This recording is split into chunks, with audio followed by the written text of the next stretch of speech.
Eke hallelujah. Hallelujah. Jẹ́ kí ọmọ Ọlọ́run ké hallelujah. Hallelujah. Jẹ́ kí ológo jùlọ ké hallelujah. Hallelujah. Mo kí wa pé a kú ojúmọ́. I bid us good morning. Mo kí wa pé a káàbọ̀ sí ilé Ọlọ́run. I welcome us to the house of the Lord.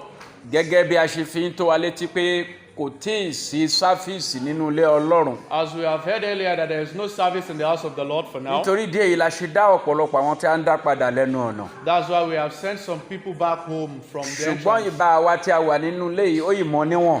But we have a very little which is still sufficient for now. Gbogbo ariwo tí ìjọba ń pa nítorí tiwa ni. All the clamorings of the government are for our own selves. Lórúkọ Jésù a ní lùgbàdì àìsàn. In the name of Jesus, we shall not fall victim of sickness. Mo pe àkọlé ọ̀rọ̀ Olúwa tí mo fẹ́ bá ẹ sọ lénìí. I have tagged the word that I've brought unto you today. Ilẹ̀kùn ògo mi ṣí.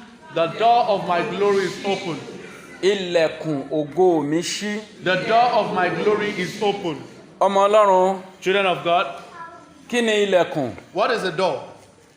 Ohun èlò bíi pátákó tàbí irin tó wà lẹ́nu ọ̀nà. Probably something like a wooden or iron that is standing at the entrance. Ibi àbáwọlé tí ènìyàn ń gbà wọlé tó sì ń gbà jáde. It can serve as an entrance or an exit.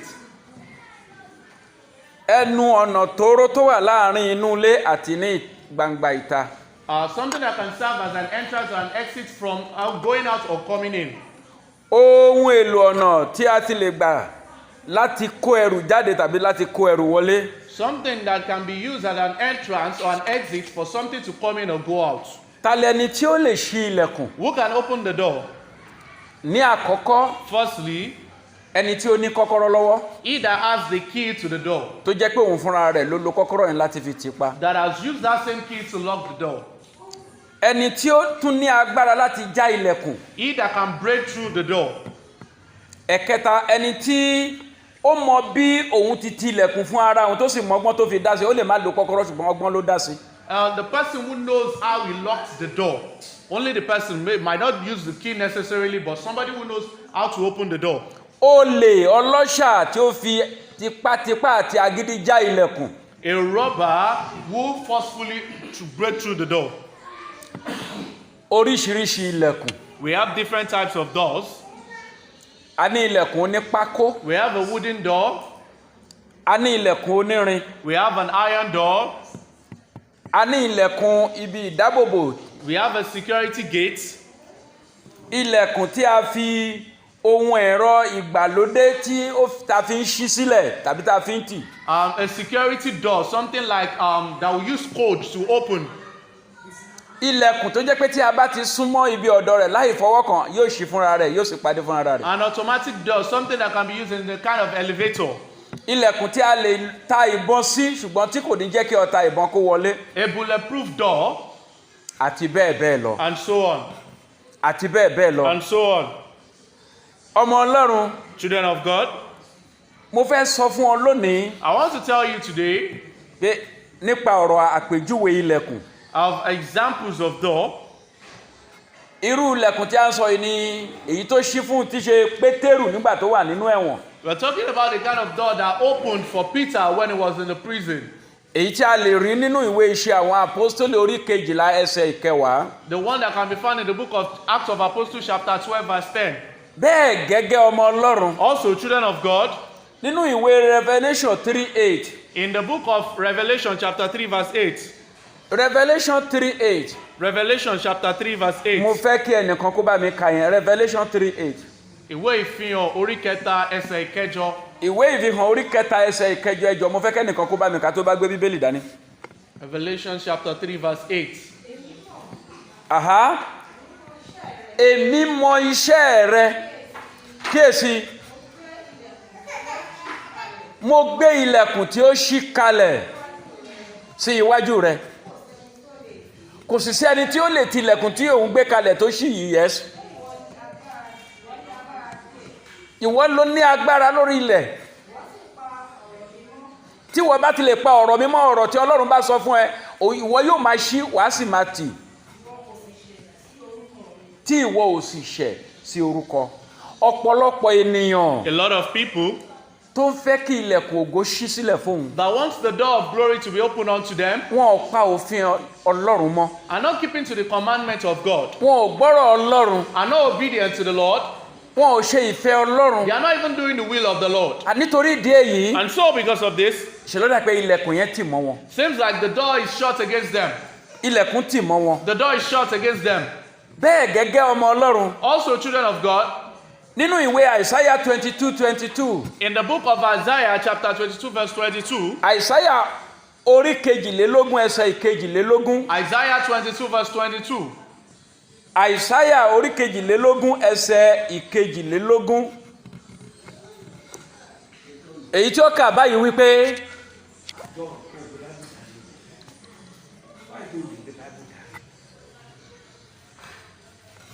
ẹ ò rí Àìsáyà 22:22 my God kò sí ọ̀tá kan, kò sí ẹnikẹ́ni kan tó lè tì yóò sì tì, kò sì sí ẹni tí ó lè ṣí. Ẹ ké hallelujah. hallelujah.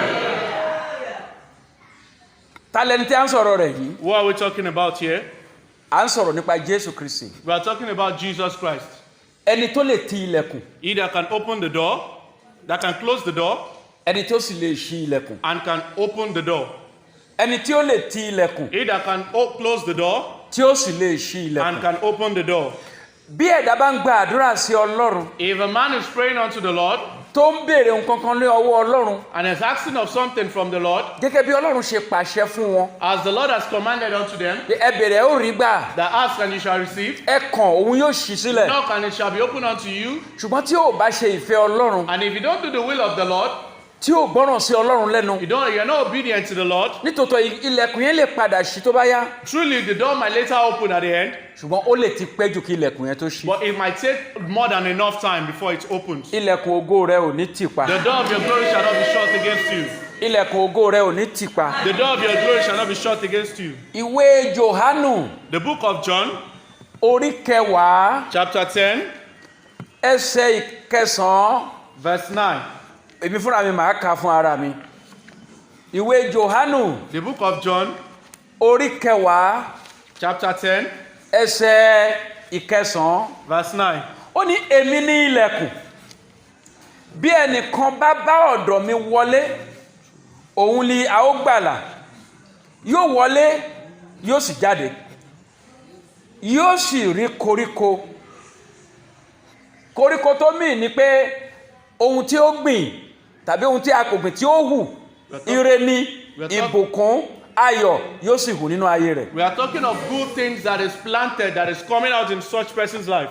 Òun ní ọ̀nà, He is the door, òun ní ilẹ̀kùn, He is the way. bí ẹnìkan bá bá ọ̀dọ̀ rẹ̀ wọlé If anyone comes through Him, òun ni a ó gbàlà, he shall be saved. yóò dára fún wa. It shall be well with us. Àwọn tí ilẹ̀kùn ògo ṣí sílẹ̀ fún The people that the door of glory is open unto nínú Bíbélì, in the Bible, ilẹ̀kùn ògo ṣí sílẹ̀ fún Abraham, the door of glory was open unto Abraham, ilẹ̀kùn ògo ṣí sílẹ̀ fún Jákọ́bù, also unto Jacob. ilẹ̀kùn ògo ṣí sílẹ̀ fún Jósẹ́fù, The door of glory was open unto Joseph, ó ṣí sílẹ̀ fún Hánà, Anna, ó ṣí sílẹ̀ fún Sarah, Sarah.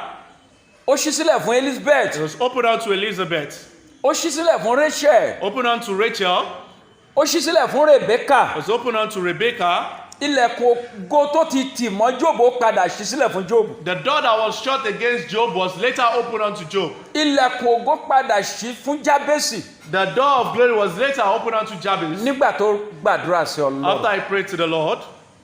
Ilẹ̀kùn ògo padà ṣí fún Námánì The door of glory later opened unto Naaman torí pé awọ ẹ̀tẹ̀ rẹ̀ sàn. because he was healed of his leprosy.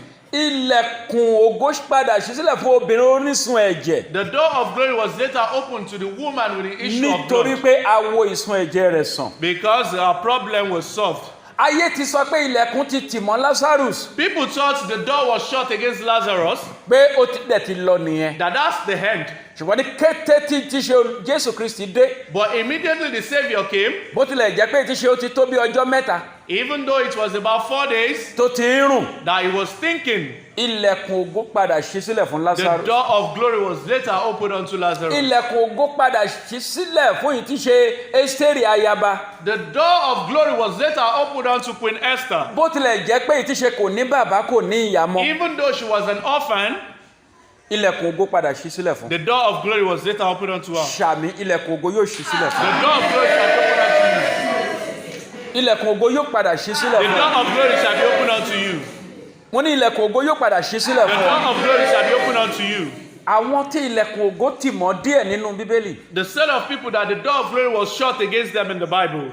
ohun yìí tí ṣe ìran ilẹ̀ ìran la fi sílẹ̀ fún Nábótì We gave there's an inheritance of a land for Naboth. ṣùgbọ́n kí ló gbẹ̀yìn rẹ̀ But what ended him? a gba ilẹ̀ rẹ̀ lẹ́yìn ìgbà tí wọ́n ti pa Nábótì His land was seized after he was dead. nítorí ìdí èyí ilẹ̀kùn ògo yẹn padà tì mọ́ So definitely we can say the door of glory was shut against him.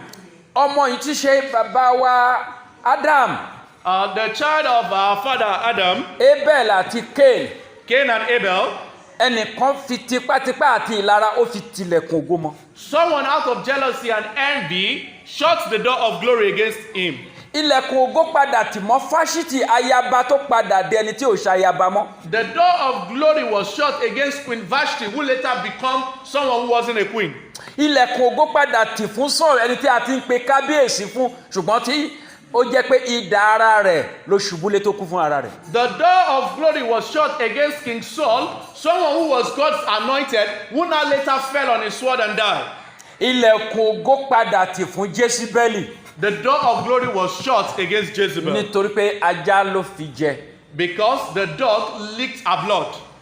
ẹ̀yin ènìyàn mi ilẹ̀kùn ògo padà tì fún Hágáì My people, the door of glory was later shut against Haggai. a kàn fi ṣe experiment gẹ́gẹ́ bí àwọn alákọ̀wé ni She was only used as an experiment as the scientist. lẹ́yìn kété tó bí Ishmael tí ó ń dàgbà iṣẹ́ ni tí ṣe àlejàde àti òun àti tí ṣe Ishmael Immediately after she gave birth to Ishmael, that Ishmael started growing, she was sent out of the house. nítòótọ́ Gòláyátì jẹ́ òmìrán Truly, Goliath was a giant.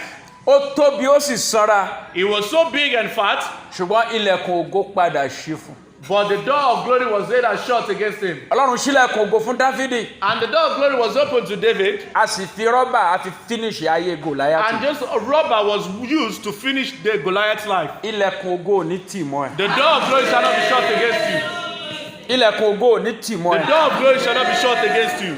mo fẹ́ kẹ́nìkan kó bá mi ka Bíbélì tó rọrùn la fẹ́ fi gbàdúrà láti round up I want somebody to read the Bible because that's what we are going to use to pray to round up. ìwé Lúùkù The book of Luke, ìwé Lúùkù in the book of Luke, orí kejìdínlógún chapter 18, láti ìtíṣe ẹsẹ̀ ìkarùnlélọ́gbọ̀n from verse 35 lọ sí ìkẹtàlélógójì to 43. Lúùkù Luke, 18 chapter 18.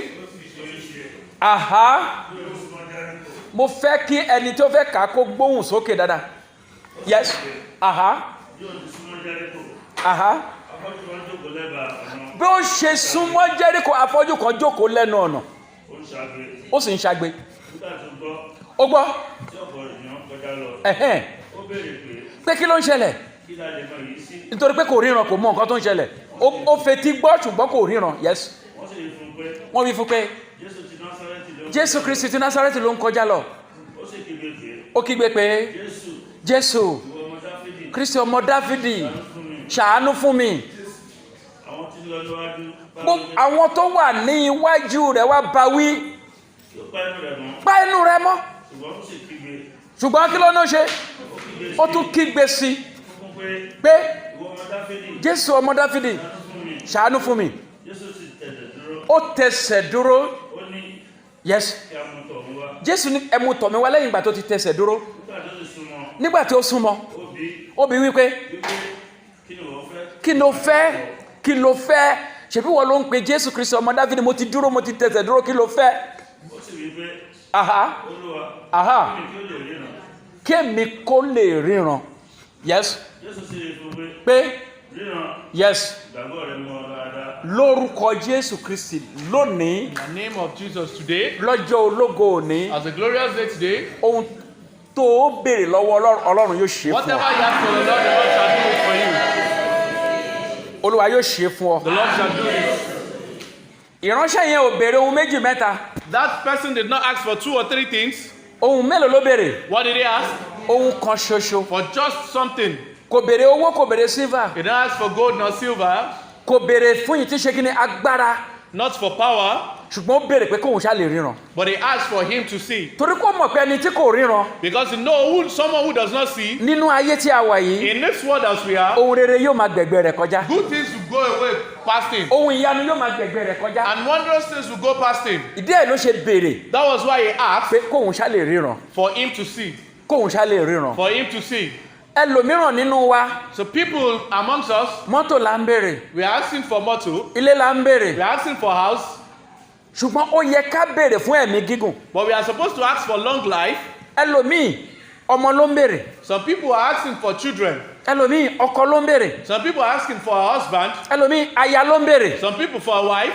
Tó sì yẹ kó béèrè fún ẹ̀mí gígùn. And they are supposed to ask for long life. Tàbí kó béèrè fún agbára Ọlọ́run Or for the power of the Lord. láti fi borí ogun ayé rẹ̀. To be victorious over the battles of the Ọmọ Lord. Ọlọ́run láàárọ̀ yìí, Children of God, this morning, agbára tó fi borí ogun ayé the rẹ̀. power to become a conqueror, Tí ilẹ̀kùn ayọ̀ yóò ṣí sílẹ̀, that the door of joy shall open unto you, Ọlọ́run yóò gbé wọ̀ the ọ́. Lord shall grant it unto Ọlọ́run yóò gbé wọ̀ you. The ọ́. Lord shall bestow it upon Mo you. fẹ́ ká gbàdúrà méje yìí. I want us to pray these 7 A ó prayers. sáré dìde lórí ẹsẹ̀ We'll wa. rise up on our feet. Mo fẹ́ ká gba àdúrà yìí. I want us to pray this prayer. Mo fẹ́ ká gbà á. I want us to pray. Àdúrà àkọ́kọ́ rèé. The first prayer is this. Olúwa ṣí mi lójú. Oh Lord, open my eyes Kí ilẹ̀kùn ògo mi kó sì ṣí kíákíá. so the door of my glory be open. Ó yá pé Jehova kó sọ́ dáadáa.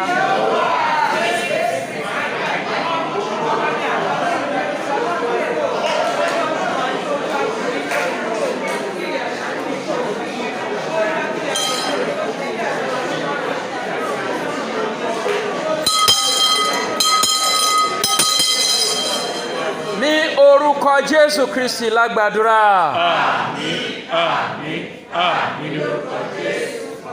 Àdúrà ìkejì The lélẹ́yìí. second prayer is this.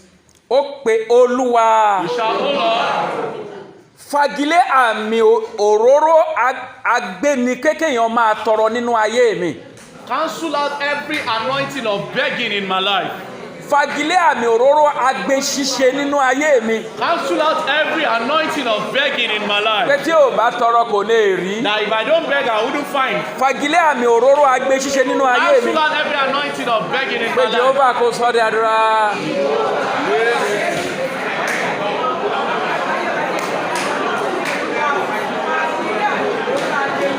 Aha, aha, aha, aha.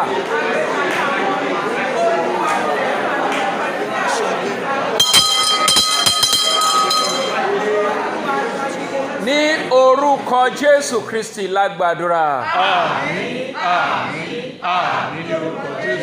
Àdúrà kẹta The rèé. third prayer is this. Mo fẹ́ kó o tún gbà á I dáadáa. want you to pray it very well. Wọ́n ní gbogbo agbára alátakò Every antagonizing power nínú ayé mi in my life, jẹ́ kó jóná. let them burn to Mo ń ashes. bọ̀ máa ìgbà ó mọ̀ wípé nígbà tí ìránṣẹ́ yẹn ń pariwo Jésù Kristi ọmọ Dáfídì. You know when that person was shouting, Jesus Christ, son of David, Àwọn kan takò. some people were telling him to shut up. Panu mọ́ my friend. Just shut up, please. Ṣùgbọ́n kò panu mọ́. But he didn't stop. Gbogbo agbára alátakò Every antagonizing spirit nínú ayé mi in my life, jẹ́ kó jóná. let them burn to Ó yá ashes. pé Jehova kó sọ́ di àdúrà.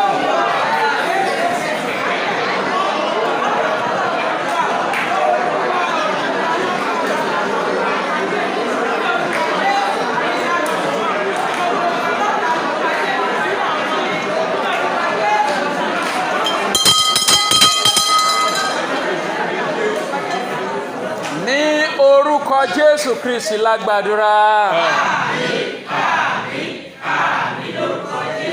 Àdúrà ìkẹrin The leléyìí. fourth prayer is this. Mo fẹ́ kó tún pa eléyìí náà. I want you to pray this one too. Wọ́n ní Jésù Kristi ọmọ Dáfídì. Jesus Christ, son of David, Ṣàánú fún mi. have mercy upon me. Pé Jehova kó sọ bẹ́ẹ̀.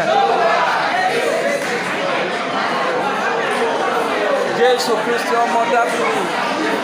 Ṣàánú fún mi.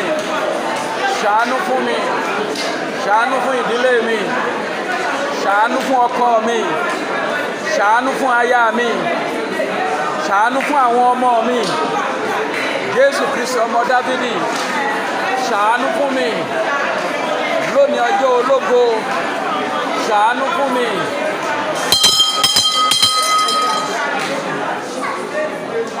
Jésù Kristi Olúwa wa. Àmín, àmín, àmín ní orúkọ Jésù. Àdúrà ìkarùn rèé. The fifth prayer is this. Wọ́n ní Olúwa. Oh Lord, Pàṣẹ kí ilẹ̀kùn ògo mi ṣí ní kíákíá. command that the door of my glory to open fast. Ó yá pé Jehova kó sọ di àdúrà. Olúwa pàṣẹ kí ilẹ̀kùn ògo mi kó ṣí kíákíá. Agbára wà lọ́wọ́ rẹ Ọlọ́run. Agbára wà lẹ́nu rẹ Ọlọ́run. Pàṣẹ nísinsìnyí kí ilẹ̀kùn ògo mi kó ṣí kíákíá. Jẹ́ kí ilẹ̀kùn ògo ìyàwó mi àti àwọn ọmọ kó ṣí kíákíá. Jẹ́ kí ilẹ̀kùn ògo ọkọ mi kó ṣí kíákíá.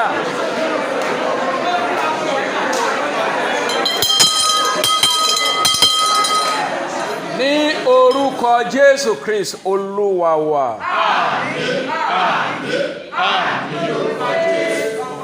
Àdúrà ìkẹfà The rèé. sixth prayer is this. Mo fẹ́ kó o tún gbà á I dáadáa. want you to pray it very well. Wá sọ pé ẹ̀mí mímọ́ o. Say, Holy Spirit, Ẹ̀mí mímọ́ o. Holy Spirit, Mú mi yin Olúwa lógo nínú ọdún yìí. make me glorify the Lord in this way. Pé ẹ̀mí mímọ́ kó sọ de àdúrà bẹ́ẹ̀.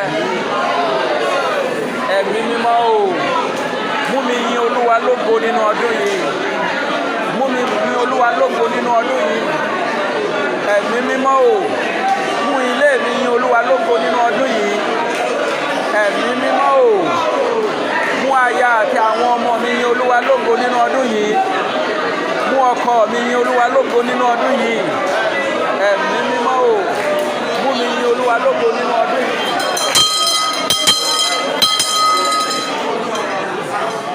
Ní orúkọ Jésù Kristi la gbàdúrà.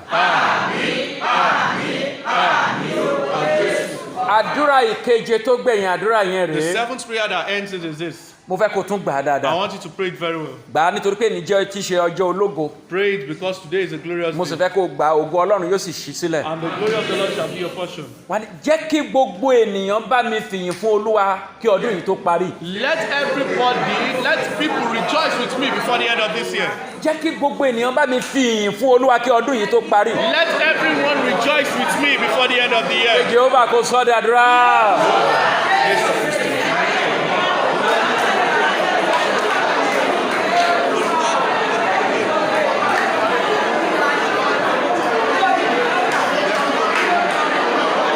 Jẹ́ kí gbogbo ènìyàn bá mi fìyìn fún Olúwa kí ọdún yìí tó parí.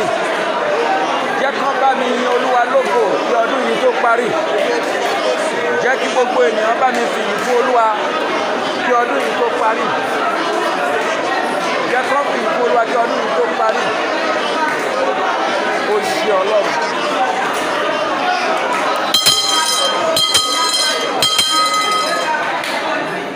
Ní orúkọ Jésù Kristi Olúwa wa. Confirm. Gbọ́ ọmọ Ọlọ́run. Listen, children of God. Ilẹ̀kùn ògo rẹ yóò ṣí. The God of glory is open. Ilẹ̀kùn ògo rẹ tí ayé ti pa mo ní yóò ṣí ní orúkọ The Jésù. door of the glory that the world has shut shall open. Ilẹ̀kùn oríire rẹ yóò ṣí. The door of your goodness shall open. Ilẹ̀kùn ìbùkún rẹ yóò ṣí. The door of your blessing shall open. Ìyanu Ọlọ́run yóò ṣẹlẹ̀. And the wonders of God shall happen. Wàá rí ojú rere You Ọlọ́run. shall find the favor of God. Wàá rí ìbùkún Olúwa. You shall find the blessing of the Lord. Ọkàn rẹ yóò sì balẹ̀. And you shall be at peace. Ìyanu yóò ṣẹlẹ̀. And wonders shall happen. Ní àṣálẹ́ yìí ọmọ Ọlọ́run This night, children of God, ní aago 8:30 at 8:30 p.m., mo fẹ́ kó pàdé mi lórí Bond FM 92.9 meet with me at Bond FM 92.9 nínú ìtíṣe ètò orí rédíò ṣe lóòótọ́ ni. on the radio broadcast Shelo Tony. Mo dẹ̀ fẹ́ kí ìtíṣe ìwọ tí ó ti subscribe And I want those of you that have not subscribed, sí ti ṣe prophet Moses Animashaun to Prophet Moses Animashaun channel lórí YouTube wa on YouTube. kò ṣe bẹ́ẹ̀ dáadáa. Please do so. Tí o bá ṣe bẹ́ẹ̀, Doing so, ibikíbi tí o bá wà, anywhere you are, ọ̀rọ̀ Ọlọ́run yóò máa kàn sí ọ. daily word of God will meet with Àwọn you. àdúrà tó yẹ kó gbà ó máa gbà á. And you pray the prayers you're supposed to pray. Ìtọ́sọ́nà wà ń bẹ̀. We have guidelines there Torí pé agbára Ọlọ́run la fi sílẹ̀. because it is mandated by the Spirit of the Lord. Yóò dára fún ọ bóyá It ṣe shall be bẹ́ẹ̀. well with you. Lẹ́ẹ̀kan sí ilẹ̀kùn yẹn yóò ṣí sílẹ̀. Ògo Ọlọ́run yóò sì wọnú ilé wa. Wonders of God shall happen in your life. Yóò sì tẹ̀ ọ́ lọ́wọ́. And it shall be your portion. Jésù Kristi Olúwa wa. Ìrètí ilẹ̀kùn ògo ti ṣí sílẹ̀ fún kí hallelujah méje sí Olúwa.